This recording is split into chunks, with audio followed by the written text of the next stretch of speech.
बच्चों, आज हम भौतिक विज्ञान विषय में वैद्युत परिपथ के बारे में अध्ययन करेंगे। इसके पहले के अध्याय में आपने देखा वैद्युत आवेश, वैद्युत प्रतिरोध, वैद्युत धारा, धारा का प्रवाह, इन सब बातों के बारे में आपने सीखा है। उसी क्रम में आज हम सीखेंगे किरचॉफ के नियम और उनके अनुप्रयोग के बारे में। किरचॉफ के जो नियम हैं ये किसी वैद्युत परिपथ के संदर्भ में। अब इससे पहले हमको जानना चाहिए कि वैद्युत परिपथ क्या होता है, वैद्युत परिपथ का मतलब क्या है। वैद्युत परिपथ का बहुत आसान सा मतलब है कि एक तारों का, वैद्युत उपकरणों का एक क्रम में संयोजन जिसमें धारा का प्रवाह हो रहा है, उसे हम वैद्युत परिपथ कहते हैं। वैद्युत परिपथ में जिस समय धारा प्रवाहित हो रही होती है तो धारा के प्रवाह के कुछ नियम हैं। किरचॉफ का नियम,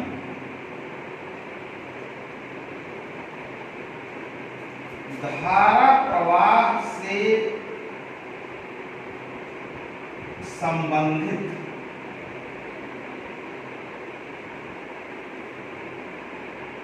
किरचॉफ के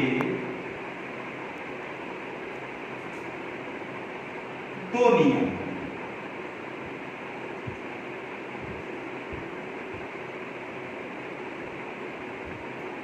नंबर 1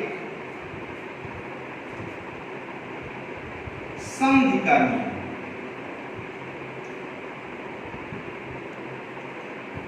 इसको अंग्रेजी में जंक्शन रूल कहते हैं। संधि नियम या जंक्शन रूल।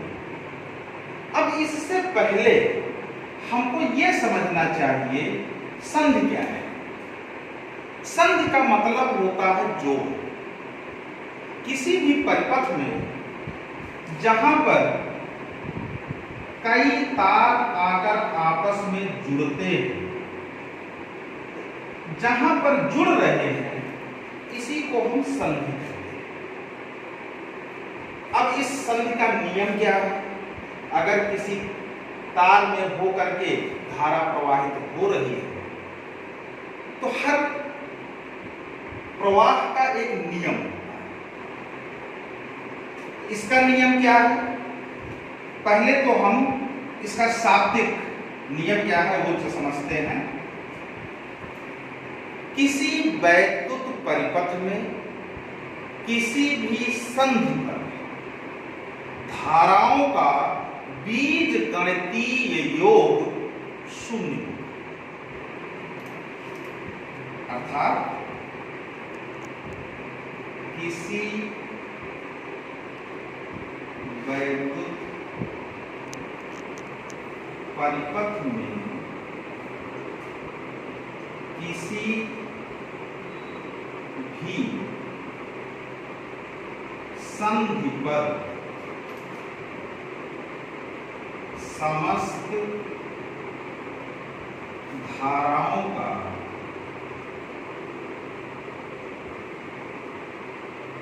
बीजगणितीय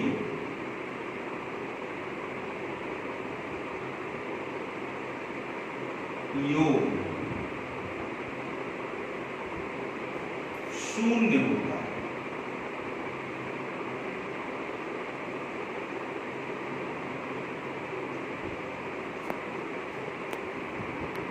गणितीय रूप में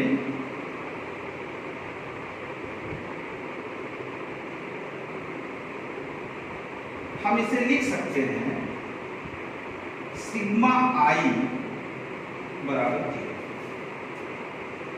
सिग्मा आई ये गणितीय निरूपण है किसी भी चीज के बीज गणितीय योग का। तो सिग्मा आई धारा हो गई, सिग्मा का मतलब हो गया बीज गणितीय योग। तो बीज गणितीय योग शून्य होता है, इसको हम सिग्मा आई बराबर 0 से प्रदर्शित करते हैं। अब बात आती है, इसको थोड़ा सा विस्तृत रूप में हम समझते हैं कि संधि पर धारा का बीजगणितीय योग। देखिए, बीजगणितीय का मतलब हो गया चिन्ह सहित योग। चिन्ह का मतलब, इसका अर्थ होता है कि कुछ धाराओं के चिन्ह धनात्मक होंगे और कुछ धाराओं के चिन्ह ऋणात्मक होंगे। अब हम कैसे समझेंगे कि कौन सी धारा धनात्मक चिन्ह के साथ होगी, कौन सी धारा ऋणात्मक चिन्ह के साथ होगी? देखिए, इसका कोई एकदम हार्ड फास्ट तरीका नहीं है, ये आपके ऊपर है। आप इस चित्र में देख सकते हैं धाराओं के दो तरह से प्रदर्शित किया जा रहा है। यहां पर इस चित्र में आप देख सकते हैं कि ये धाराएं संधि पर आकर मिल रही हैं और इन तारों में धाराएं संधि से निकल रही हैं। जैसे हम इसको कहते हैं I1, I2, I3, I4, I5, I6। हमारी इस संधि पर 6 तार जुड़े हुए हैं। इन 6 तारों में वैद्युत धारा प्रवाहित हो रही है, लेकिन समस्त धाराएं एक ही प्रकार की नहीं है। यहां पर धाराएं 2 भाग में विभाजित दिख रही हैं, जैसे I1, I2 और I3। ये 3 धाराएं संधि पर आकर मिल रही हैं और I4, I5 और I6 ये 3 धाराएं संधि से निकल रही हैं। तो हमारे 2 प्रकार की धाराएं हो गई और गणितीय रूप में हमारे पास 2 तरह के चिन्ह भी हैं। तो अगर हम संधि पर मिलने वाली धाराओं को धनात्मक मान लें तो बहुत स्पष्ट सी बात है कि संधि से निकलने वाली धाराओं का चिन्ह कैसा होगा, ऋणात्मक। तो अब इनको हम चिन्ह सहित अगर प्रदर्शित करें तो सिग्मा आई का मतलब क्या हुआ, I1 plus I2 plus I3। अब जो निकलने वाली धाराएं हैं उनको ऋणात्मक चिन्ह से प्रदर्शित करेंगे, minus I4 minus I5 minus I6 बराबर 0।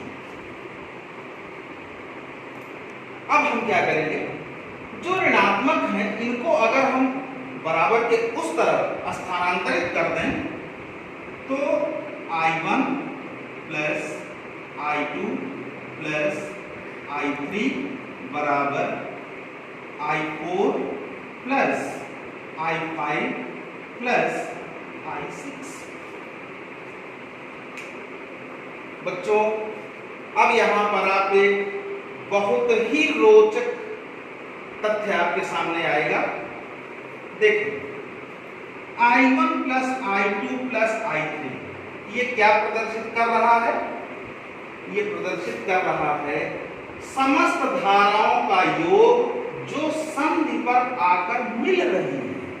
यानी ये है संधि पर मिलने वाली धाराओं का योग। उसी प्रकार आप इसको देखें, I4, I5 और I6 ये तीनों धाराएं संधि से निकल रही हैं। यानी इनका जो जोड़ है ये क्या प्रदर्शित कर रहा है, संधि से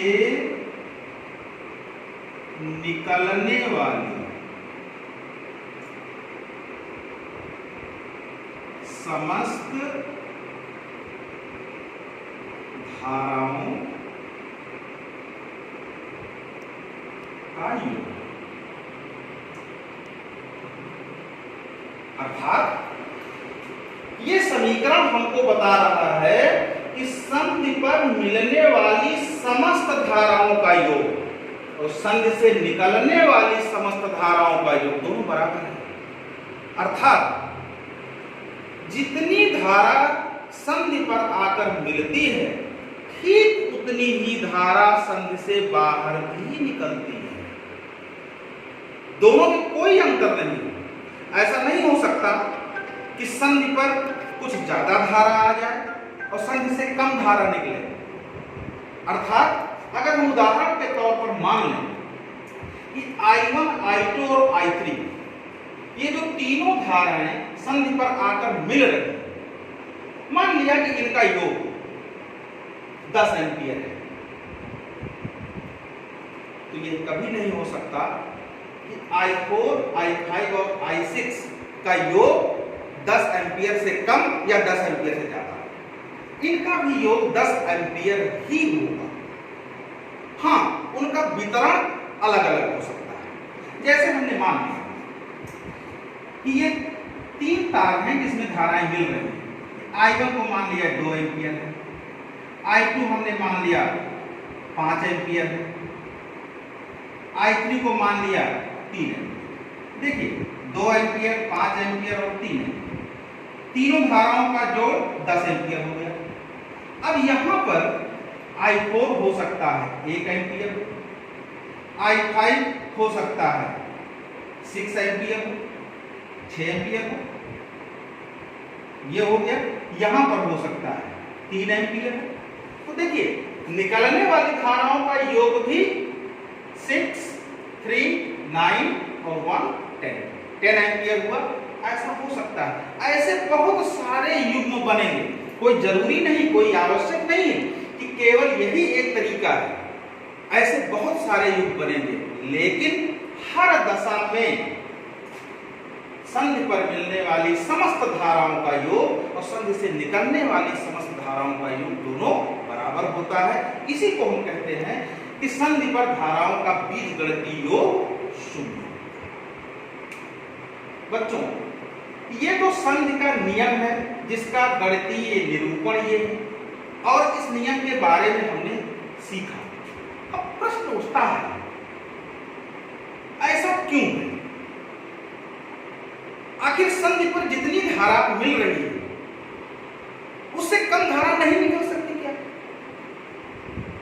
और अगर ऐसा हो गया, मान लिया कि ऐसा हो जाए, तो फिर कठिनाइयां नहीं चाहिए, क्योंकि वो तो नियम के विरुद्ध है। तो अगर वो नियम विरुद्ध है तो कठिनाई क्या आएगी? कैसे हम इसको माने कि हाँ ये वास्तविक रूप में सत्य है? अगर हम इसको गलत मान लें तो क्या दिक्कत आएगी? इसके लिए आपको पिछले अध्याय में बताई गई जो धारा की परिभाषा है, मूल परिभाषा जो है, उसे आपको ध्यान में लाना होगा। धारा है क्या? आप जानते हैं, आवेश प्रवाह की दर को धारा कहते हैं। आवेश प्रवाह की दर का मतलब कि किसी भी परिपथ में किसी भी बिंदु पर प्रति सेकंड कितनी आवेश आ रहा है या कितना आवेश निकल रहा है। प्रति सेकंड प्रवाहित होने वाले आवेश की मात्रा को ही हम धारा। अगर हम उदाहरण में लिए गए 10 एम्पीयर की धारा को विस्तृत रूप दे, थोड़ा सा आवेश के रूप में अगर इसको हम समझें, तो इसका मतलब हुआ कि 10 एम्पीयर धारा संधि पर मिली। एम्पीयर का मतलब हो गया कूलाम प्रति सेकंड, यानी 10 कूलाम आवेश प्रति सेकंड संधि पर पहुंच रहा है, संधि पर मिल रहा है। और I4, I5 और I6 इन तीनों तार में 10 कूलाम का आवेश प्रति सेकंड निकल रहा है। यदि ऐसा नहीं हुआ, मान लीजिए कि 10 कूलाम आवेश प्रति सेकंड संधि पर पहुंचा परंतु 8 कूलाम आवेश ही संधि से बाहर निकला। तो इसका मतलब 2 कूलाम का आवेश संधि पर जमा हो गया। लेकिन अगर धारा का प्रवाह हो रहा है तो आवेश संधि पर जमा नहीं हो सकता। इसलिए ये नियम हमको ये बताता है कि इस आवेश संधि पर जितना पहुंचेगा उतना अगर निकलेगा तो हम इसको दूसरे रूप में भी कह सकते हैं कि धारा प्रवाह के दौरान किसी भी परिपथ में किसी भी संधि पर न तो वैद्युत आवेश की कोई क्षति होती है और न ही कोई वैद्युत आवेश उत्पन्न होता है। अर्थात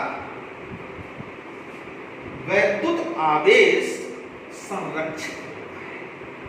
इसलिए किरचॉफ का जो ये संधि नियम है ये वैद्युत आवेश संरक्षण का नियम, ये बड़ा महत्वपूर्ण बिंदु है। ये परीक्षा में पूछा भी जाता है कि किरचॉफ का संधि नियम किस भौतिक राशि के संरक्षण को व्यक्त करता है। तो इसको ध्यान रखें, वैद्युत आवेश के संरक्षण को ये संधि का नियम फॉलो करता है। इसमें कंपटीशन में कभी कभी घुमा करके भी सवाल पूछ लिया जाता है, बहुविकल्पीय प्रश्न पूछे जाते हैं। उसमें 4 विकल्प दिए होते हैं। एक विकल्प उसमें वैद्युत आवेश का है, एक विकल्प उसमें वैद्युत धारा का भी दिया होता है। लेकिन ध्यान रखिएगा कि जहां तक बात संरक्षण की है तो संरक्षण आवेश का होता है, संरक्षण धारा का नहीं। इसलिए ये महत्वपूर्ण बिंदु है, इसे आपको नोट करके रखना चाहिए कि संधि का नियम आवेश के संरक्षण का नियम। इसको एक हम व्यावहारिक उदाहरण से भी समझ सकते हैं। जैसे अंग्रेजी में संधि नियम को जंक्शन रूल कहते हैं। जंक्शन एक शब्द है जो बहुत प्रयोग होता है हमारे एक क्षेत्र में। वो क्षेत्र यातायात का क्षेत्र है। क्या आप बता सकते हैं यातायात के कौन से क्षेत्र में जंक्शन प्रयोग होता है? जैसे सड़क यातायात, रेल यातायात, वायुयान यानी वायु यातायात, बहुत सारे यातायात के साधन हैं। लेकिन उसमें एक क्षेत्र ऐसा है जिसमें जंक्शन शब्द का प्रयोग बहुत ज्यादा होता है। कौन सा है? बिल्कुल ठीक बात, रेल यातायात। रेल में हम कहते हैं ये अमेठी जंक्शन है, सुल्तानपुर जंक्शन है। तो जंक्शन का मतलब क्या है? जो मतलब जंक्शन का यहाँ है ठीक वही मतलब जंक्शन का वहां भी है। ये वैद्युत परिपथ है, यहाँ पर जंक्शन के लिए वैद्युत तार होते हैं, प्रतिरोध होते हैं, वहां पर रेलवे लाइन होती।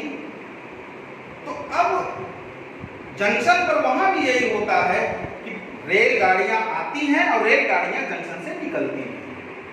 तो यहां पर भी व्यावहारिक तौर पर आप समझ सकते हैं कि अगर आप कल्पना कीजिए कि किसी भी जंक्शन पर केवल रेलगाड़ियां आती ही रहें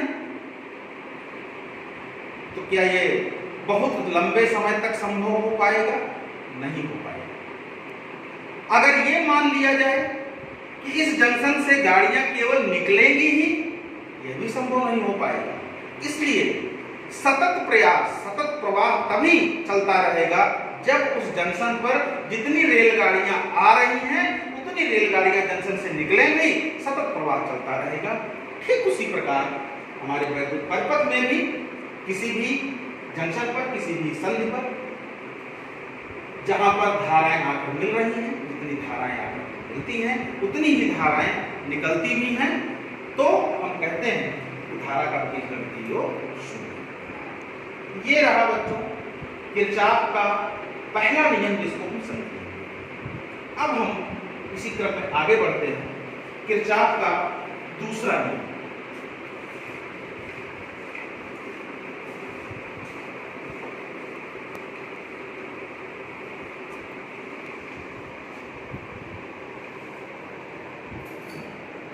किरचॉफ का दूसरा नियम है पास का नियम। इसको अंग्रेजी में कहते हैं मेश रूल। मेश रूल क्या है? तो मेश रूल समझने से पहले हमको मेश समझना चाहिए, हमको पास समझना चाहिए। किसी भी वैद्युत परिपथ में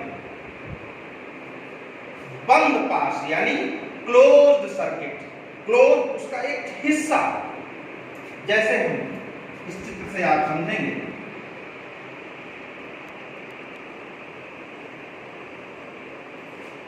ये एक बहुत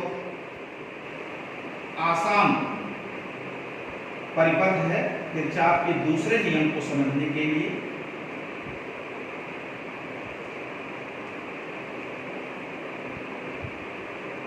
ए बी सी डी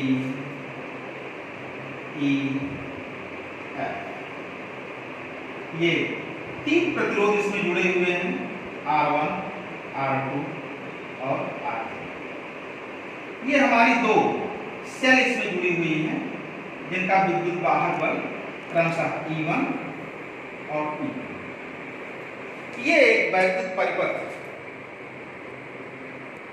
है जिसमें आप देख सकते हैं कि अब इसमें पास क्या है, कोई भी बंद हिस्सा जो पूरी तरीके से बंद हो, कहीं पर भी खुला ना हो, कहीं पर भी तार ओपन ना हो, जैसे ए बी सी डी ए, ये एक बंद पास है। सी डी ई एफ सी, ये भी एक बंद पास है। पूरे को अगर ले लें बाहर बाहर, A B F E D A, ये भी एक बंद पास है। इस तरीके से एक बंद, किसी भी परिपथ के एक बंद हिस्से को हम पास है। अब इस पास में ये 2 सेल हैं जहां से हमें, जिनके विद्युत वाहक बल E1 और E2 है, यहां से धारा का प्रवाह शुरू होगा। अब हम सबसे पहले धारा का वितरण करेंगे। धारा का वितरण करने में हमने जो पहला नियम, संधि का नियम सीखा है, उसका प्रयोग करेंगे। जैसे ये सेल का धनात्मक और ये ऋणात्मक टर्मिनल है, वैसे इसका भी ये धनात्मक और ऋणात्मक टर्मिनल है। मान लीजिए पहली सेल से धारा I1 शुरू होती है और दूसरी सेल से धारा I2।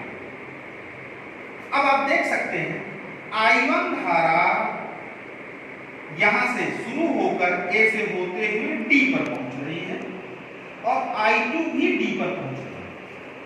तो और D पर ये देखिए 2 तार ये जुड़कर आगे निकल रहे हैं, यानी D क्या है? D एक संधि। तो संधि पर हम संधि का नियम लगाएंगे धारा को वितरित करने के लिए। तो जो हमें मालूम है कि जितनी धाराएं मिल रही हैं उनका बीजगणितीय योग निकलने वाली धारा के बराबर होना चाहिए। तो 2 धाराएं I1 और I2 अगर यहां मिल रही हैं तो यहां से निकलने वाली धारा का मान कितना होना चाहिए? I1 प्लस I2, बिल्कुल ठीक बात, I1 प्लस I2। अब यहां पर हमने संधि का नियम लगा दिया। ये I1 प्लस I2 धारा प्रतिरोध R3 से होते हुए कहां पहुंचेगी? C पर। C पर आप फिर देख सकते हैं यहां भी एक संधि है, ये धारा I1 प्लस I2 आ रही है। अब इसका वितरण होगा 2 भाग। अब प्रश्न यहां पर उठता है कि क्या धाराओं का वितरण I1 और I2 के रूप में ही होगा? हाँ, बिल्कुल होगा। क्यों? क्योंकि एक सेल का नियम भी है, सेल के धनात्मक टर्मिनल से जितनी धारा निकल रही है परिपथ में होते हुए सेल के ऋणात्मक टर्मिनल पर उतनी ही धारा मिलनी चाहिए। इसलिए इस परिपथ में I2 धारा आएगी और इसमें I1 धारा। इस तरीके से पूरे परिपथ में धारा का प्रवाह। अब आते हैं नियम पर। तो सबसे पहले नियम का जो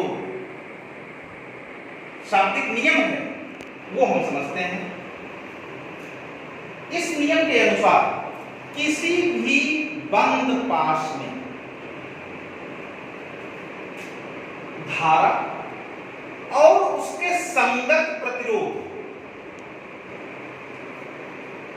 के गुणनफल का बीजगणितीय योग उस पास में प्रयुक्त समस्त सेलों के विद्युत वाहक बल के बीजगणितीय योग के बराबर होता है। अर्थात sigma I R. Sigma I R, sigma माने बीजगणितीय योग। किसका बीजगणितीय योग? I इंटू आर, यानी धारा और उसके संगत प्रतिरोध, यानी वो धारा जिस प्रतिरोध में बह रही है, दोनों के गुणनफल का बीजगणितीय योग किसके बराबर होगा? उस पास में प्रयुक्त ई क्या है? सेल का विद्युत वाहक बल। तो उस पास में प्रयुक्त जितने भी सेल हैं उनके विद्युत वाहक बल का बीजगणित। अब हम इसको थोड़ा किसी भी एक पास में विस्तृत रूप देते हैं। जैसे इस नियम को हम पास ए बी सी डी ए, इस पास के लिए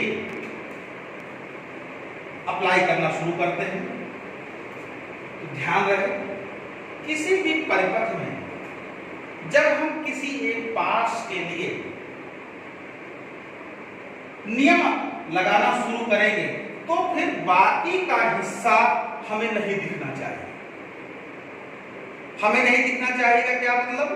कि आपका ध्यान सिर्फ इतने पर होगा, अब नीचे के या और भी हिस्से से हमारा कोई मतलब नहीं होना चाहिए, केवल इसको आप देखें।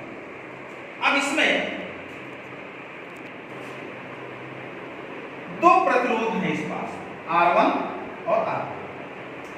R1 में धारा I1 और R2 के संगत धारा I2। तो हमारा नियम क्या कहता है कि हमें इनका गुणा करना है, संगत धारा और प्रतिरोध का, यानी I1 इंटू R1। दूसरा कौन है? I2 into R2। यही दो प्रतिरोध हैं जिनका गुणनफल हमने ले लिया। अब हमें इनका बीजगणितीय योग लेना है, यानी इनके चिन्ह को निर्धारित करना है। तो कौन सा गुणनफल धनात्मक होगा और कौन सा ऋणात्मक होगा, इसको हम अभी डिस्कस करेंगे। बराबर। अब देखते हैं इस पास में प्रयुक्त सेल या बैटरी जो लगी हुई है उसके विद्युत वाहक, इसमें दो सेल लगे हैं, एक का विद्युत वाहक E1, दूसरे का E2। तो इसका भी हमें बीजगणितीय योग लेना है, यानी यहां पर भी धनात्मक और ऋणात्मक चिन्ह समझना पड़ेगा। इसके लिए विभिन्न किताबों में तरह तरह के नियम दिए गए हैं। सारे नियम का मतलब एक ही है, लेकिन किसी भी एक ही चीज को आपको फॉलो करना है, अन्यथा इस नियम में चिन्ह के निर्धारण में गलती हो जाएगी। हम आपको एक बहुत आसान सा नियम बता रहे हैं, वही नियम चिन्ह के लिए धारा और प्रतिरोध के गुणनफल पर भी लागू होगा और वही विद्युत वाहक बल के लिए भी लागू होगा। आप ध्यान से सुनिए। जब किसी धारा को बंद पास में आप मानकर चलेंगे और अपनी उंगली घुमाएंगे, जैसे I1 R1, I1 किस दिशा में आ रही है, अब इसको केवल अपने पास पर घुमाइए। अब यहां पर एक दिक्कत आती है। दिक्कत क्या आती है? जब हम I1 R1 से होते हुए लेके आते हैं, ए तक चले आते हैं, डी तक पहुंच जाते हैं, लेकिन अब उसी I1 के लिए जब हम इधर जुगली चलाते हैं तो दिमाग में आता है कि भाई इसमें तो I1 प्रवाहित तो हो ही नहीं रही, तो हम I1 के लिए उंगली इधर क्यों ले जाएं? बिल्कुल सही बात है, I1 धारा CD में या DC में प्रवाहित नहीं हो रही, लेकिन हमें केवल इस पास के लिए I1 की क्या प्रकृति है, उसका क्या नेचर है, सिर्फ ये ज्ञान करना है। इसलिए हम जहां से चल रहे हैं वहां तक इस पास में होते हुए धारा की दिशा में अपनी उंगली चलानी है। तो आप देख सकते हैं हमारी उंगली एंटी क्लॉकवाइज यानी घड़ी की सुई की वामावर्त दिशा में प्रवाहित हो रही है। तो वामावर्त के लिए धनात्मक यानी एंटी क्लॉकवाइज के लिए धनात्मक चिन्ह लेंगे। तो हमारे लिए I1 R1 का चिन्ह कैसा हो गया? धनात्मक हो गया। सही बात, धन हो गया। I2 देखिए इधर आ रही है, हम घुमानी अपनी उंगली उसी पास में। अब I2 की प्रकृति कैसी है? क्लॉकवाइज यानी दक्षिणावर्ती, घड़ी की सुई की दिशा में। तो क्लॉकवाइज के लिए चिन्ह कैसा? ऋणात्मक। तो एंटी क्लॉकवाइज धनात्मक चिन्ह, क्लॉकवाइज धारा के लिए ऋणात्मक चिन्ह। लेकिन ध्यान रहे कि केवल उसी पास में ही धारा को की प्रकृति को देखना है। तो I2 R2 हो गया ऋणात्मक। तो हमें धारा और उसके संगत प्रतिरोध के गुणनफल का बीजगणितीय योग प्राप्त हो गया। अब हम आगे बढ़ते हैं वैद्युत वाहक बल के बीजगणितीय। यहां भी बिल्कुल वही नियम है। सेल के धनात्मक टर्मिनल से, पॉजिटिव टर्मिनल से अपनी फिंगर को स्टार्ट करिए, आरंभ करते हुए उसी पास में घूमते हुए सेल के ऋणात्मक टर्मिनल तक पहुंचिए। यानी अगर हमें E1 का चिन्ह निर्देशित करना है तो हम E1 के धनात्मक पर अपनी उंगली रख लिए। अब हम इसी पास में होते हुए अपनी उंगली को घुमाते हुए इसके ऋणात्मक टर्मिनल तक पहुंचे। देखिए ऐसे अगर हम देखें तो हमारी उंगली एंटी क्लॉकवाइज घूम रही है। तो एंटी क्लॉकवाइज के लिए कौन सा चिन्ह है? धनात्मक। E1 का चिन्ह हो गया धनात्मक, धन हो गया। अब E2 के लिए आते हैं, फिर वही काम करते हैं। E2 के धनात्मक टर्मिनल पर हमने उंगली रखी, ये घुमाते हुए चले जा रहे हैं। उसी पास में ABCD हमारी उंगली घड़ी की सुई की दिशा में यानी क्लॉकवाइज घूम रही है, इसलिए E2 का चिन्ह कैसा हो गया? क्लॉकवाइज के लिए ऋणात्मक। E2 का चिन्ह ऋणात्मक हो गया। ये हमारा हो गया वैद्युत वाहक बल का बीजगणितीय और एक ये समीकरण अब हमारी बनके तैयार हो गई। I1 R1 minus I2 R2 equal E1 minus E2। ये एक पास के लिए एक समीकरण बनके तैयार है। ठीक इसी प्रकार हम दूसरा पास लेते हैं, जैसे C D E F C, C D E F C। इस पास के लिए अब हम नियम बनाएं। कोई बना सकता है आप में से? हाँ बिल्कुल बताएं। I2 R2 चिन्ह इसका एंटी क्लॉकवाइज, बिल्कुल सही बात, पॉजिटिव I2 R2। R3 में कितनी धारा आ रही? I1 plus I2। तो I1 plus I2 into R3। इसका भी चिन्ह का क्या होगा? देखें ये भी एंटी क्लॉकवाइज है,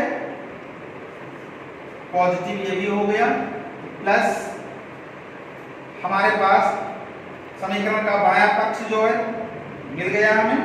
दाहिने पक्ष में वैद्युत वाहक बल इस पास में केवल एक ही सेल है, तो E2 होगा, उसका चिन्ह क्या होगा, धनात्मक टर्मिनल से चले हम ऋणात्मक तक पहुंचे एंटी क्लॉकवाइज, यानी इसका भी चिन्ह धनात्मक होगा बराबर।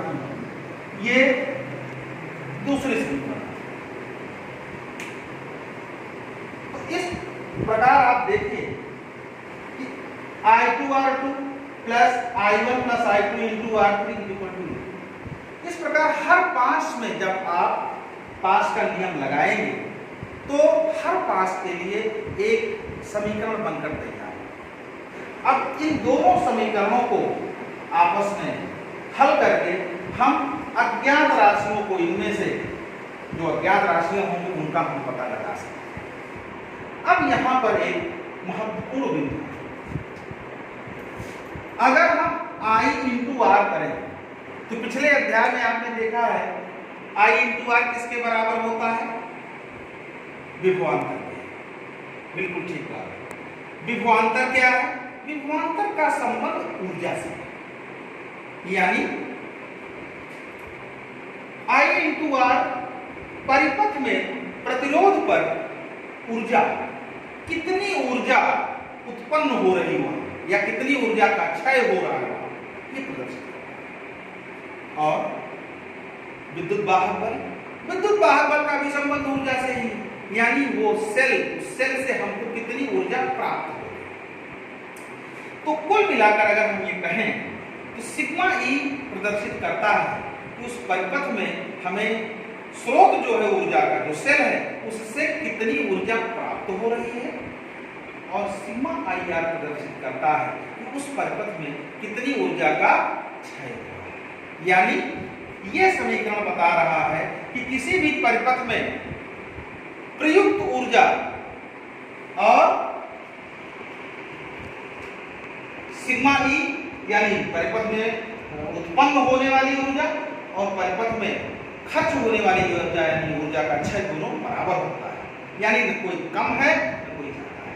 यानी जितनी ऊर्जा सेल द्वारा प्रदान की जा रही उतनी ऊर्जा प्रतिरोध पर प्रयुक्त भी हो रही है। अर्थात यहां पर ऊर्जा संरक्षित है। इसलिए पास का जो नियम है, जो मेश रूल है, ये ऊर्जा संरक्षण को प्रदर्शित करता है।